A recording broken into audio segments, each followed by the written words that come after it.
Hi my dear friends. ജീവിതത്തിൽ നമ്മൾ എല്ലാവരും ആഗ്രഹിക്കുന്നത് ഹാപ്പി ആയിട്ടിരിക്കാനാണ്. എപ്പോഴും നമുക്ക് നമ്മുടെ ലൈഫിൽ ഹാപ്പി ആയിരിക്കാൻ സാധിക്കാറില്ല. എത്ര ലൈഫ് ഹാപ്പി ആക്കണം എന്ന് കരുതിയാലും ലൈഫിൽ ചില നേരം നമുക്ക് സാഡ് ആകുക തന്നെ ചെയ്യും. എത്ര സക്സസ് ആയവരുടെ മുന്നിലും പല പ്രശ്നങ്ങളും ഉണ്ടാകാറുണ്ട്. ജീവിതത്തിൽ ലൈഫ് എൻ്റെ വരെ ഹാപ്പിയായി ഇരിക്കുന്ന ആരും തന്നെ ഇല്ല അല്ലേ? ലൈഫിൽ എന്നും ഹാപ്പിയായി ഇരിക്കാൻ പറ്റുമോ എന്ന് ചോദിച്ചാൽ സാഹചര്യങ്ങൾ നമ്മളെ പല രീതിയിലും സാഡ് ആക്കും. എന്നാൽ നമ്മുടെ ഇമോഷൻ സ്ട്രെങ്ത്ത് ആ ഒരു ലെവൽ നമുക്ക് ഹൈ ആണ് എങ്കിൽ എത്ര കടുത്ത ദുഃഖം വന്നാലും അതൊക്കെ ലൈഫിൽ നിന്ന് കടന്നു പോയാൽ ഒരിക്കലും നമ്മളെ അത് വേദനിപ്പിക്കില്ല. ചെറിയ വേദനകൾ വന്നാലും അതിനെയൊക്കെ തരണം ചെയ്യാൻ നമുക്ക് സാധിക്കുന്നതാണ്. ജീവിതത്തിൽ നമ്മുടെ ഉള്ളിൽ നമ്മുടെ ദുഃഖങ്ങളുടെ ലിസ്റ്റ് കൂടുമ്പോഴാണ് നമുക്ക് ഹാപ്പി ആകാൻ സാധിക്കാത്തത്. നമ്മുടെ മനസ്സിൽ നമ്മൾ ഓരോന്ന് ചിന്തിച്ച് അതൊരു ലിസ്റ്റാക്കി തന്നെ വെച്ച് ഓർത്ത് നടക്കുന്നവരാണ് പലരും. അതുകൊണ്ട് തന്നെ നമ്മുടെ ദുഃഖങ്ങളുടെ ആഴം കൂടുകയും ചെയ്യും. ജീവിതത്തിൽ നിങ്ങൾ ദുഃഖത്തിൻ്റെ കണക്കുകൾ മാത്രം എടുക്കാതെ നിങ്ങളുടെ ഹാപ്പിനെസ്സിൻ്റെ കണക്കുകൾ കൂടി എടുക്കാൻ പഠിക്കുക. നിങ്ങളുടെ ചെറിയ ചെറിയ ഉയർച്ച, സന്തോഷം, അനുഗ്രഹം, ആരോഗ്യം ഇതൊക്കെ നോക്കി കാണുക. എന്നിട്ട് നിങ്ങളെക്കാട്ടിലും ചെറിയ ആൾക്കാരെ, അനുഗ്രഹങ്ങൾക്ക് വേണ്ടി കഷ്ടപ്പെടുന്നവരെ നോക്കി കാണുക. അപ്പോൾ നമ്മുടെ മൂല്യം എന്താണ് എന്ന് അറിയാൻ സാധിക്കുന്നതാണ്. ജീവിതത്തിലെ നമ്മുടെ ദുഃഖങ്ങളുടെ ഉത്തരവാദി മറ്റുള്ളവരല്ല, നമ്മളാണ് എന്ന് സ്വയം തിരിച്ചറിയുക. നമ്മളിൽ നിന്ന് പറ്റുന്ന തെറ്റുകളാണ് നമ്മുടെ ഹാപ്പിനെസ് ഇല്ലാതാക്കുന്നത്. ഹാപ്പിനെസ് എപ്പോഴും നിലനിർത്താൻ നിങ്ങൾ ഒരുപാട് സക്സസ് ലൈഫിൽ ഒരുപാട് സക്സസ് ഉണ്ടാക്കുക. എപ്പോഴും ലൈഫ് സക്സസ് ആക്കാൻ നോക്കുക. പിന്നെ ഒരുപാട് നിങ്ങളുടെ ജീവിതത്തിലുണ്ടായ ഹാപ്പിനെസ് എഴുതി സൂക്ഷിക്കുക. ഒരു ദുഃഖം വരുമ്പോൾ അതൊക്കെ ഒന്ന് ലിസ്റ്റ് ചെയ്യുക, വായിക്കുക.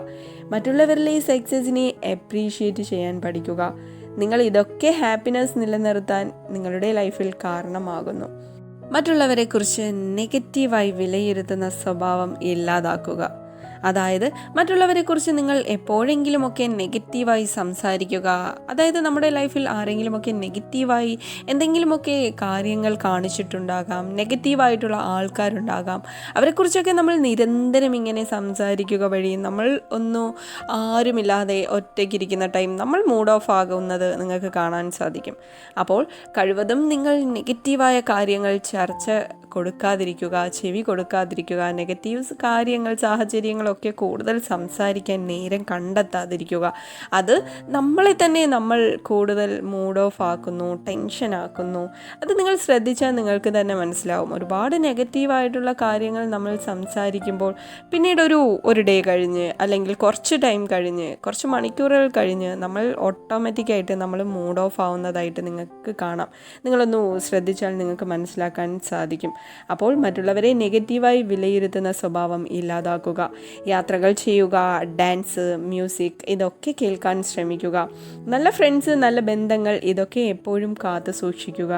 നെഗറ്റീവായിട്ടുള്ള ടോക്ക്, നെഗറ്റീവ് മൈൻഡ് പീപ്പിൾ ഇവരെയൊക്കെ മാറ്റി നിർത്തുക. ഒരുപാട് ഫ്രണ്ട്സ് ഉണ്ടായിട്ടൊന്നും ഒരു കാര്യവുമില്ല. നല്ല ഫ്രണ്ട്സാണ് എപ്പോഴും നല്ലത്. പിന്നെ ഹാപ്പിനെസ് ഫീൽ ചെയ്യുന്ന ചില ഹാപ്പി അഫർമേഷൻസ് യൂസ് ചെയ്യുക.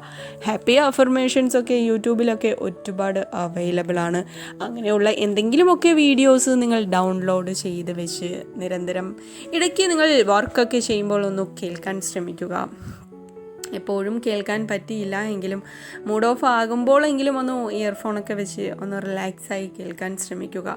അപ്പോൾ നമ്മുടെ മൂഡ് ചേഞ്ച് ആവുന്നത് നിങ്ങൾക്ക് തന്നെ കാണാൻ സാധിക്കുന്നതാണ്. അപ്പോൾ എപ്പോഴും എല്ലാവർക്കും ഹാപ്പിയായിരിക്കാൻ സാധിക്കട്ടെ. വീഡിയോ ചെയ്യാനൊക്കെ നല്ല മടിയായി തുടങ്ങി കേട്ടോ. കാരണം ഞാൻ ക്യാരിയിങ് ആണ്, അതുകൊണ്ട് തന്നെ കുറച്ച് റെസ്റ്റിംഗ് ഒക്കെ ഉണ്ട്. അപ്പോൾ അതിനിടയിലാണ് വീഡിയോ ചെയ്യുന്നത്. വീഡിയോ ഇഷ്ടമായാൽ ഉറപ്പായും നിങ്ങൾ ലൈക്ക് ചെയ്യുക, കമൻറ്റ് ചെയ്യുക. ചാനൽ സബ്സ്ക്രൈബ് ചെയ്ത് അടുത്തുള്ള ബെല്ലൈക്കൻ കൂടി എനേബിൾ ചെയ്യുകയാണ് എങ്കിൽ ഞാനിടുന്ന വീഡിയോയുടെ നോട്ടിഫിക്കേഷൻ അപ്പോൾ തന്നെ നിങ്ങളുടെ മൊബൈലിൽ വരുന്നതായിരിക്കും. വീഡിയോ യൂസ്ഫുൾ ആണ് എന്ന് തോന്നിയാൽ മറ്റുള്ളവരിലേക്കും ഷെയർ ചെയ്യുക.